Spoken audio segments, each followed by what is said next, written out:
We begin in the United States. Media lawyers are preparing for an onslaught of lawsuits from Donald Trump in the wake of his re-election. Earlier this week, the president-elect sued the Des Moines Register and its former top pollster, Ann Seltzer. Now, notably, Seltzer conducted a poll which ran in the paper just 3 days before the presidential election, suggesting Vice President Kamala Harris would win Iowa. However, the survey was proven wrong as the state voted for Donald Trump in large numbers.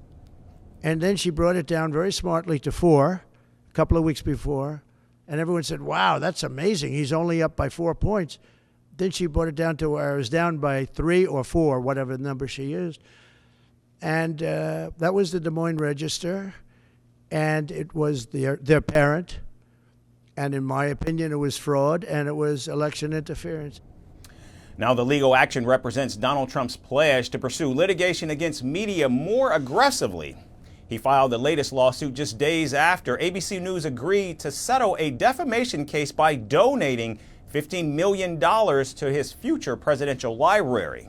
ABC News also publicly apologized for remarks by its anchor George Stephanopoulos, who falsely said that Donald Trump had been found liable for rape.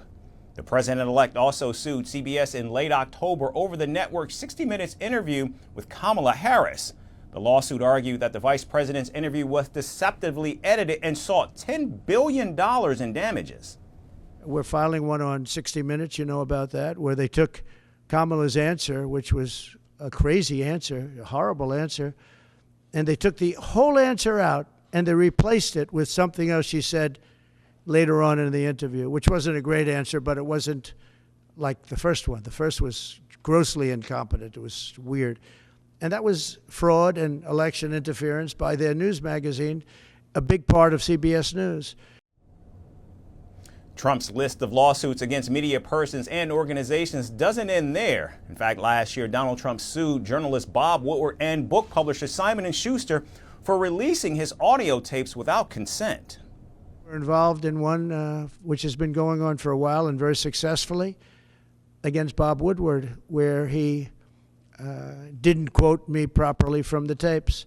And then on top of everything else, he sold the tapes, which he wasn't allowed to do. He could only use them for reporting purposes, not for sale purposes. And he admits that. And in 2022, Donald Trump brought another lawsuit against the Board of Journalism's most prestigious award, the Pulitzer Prize.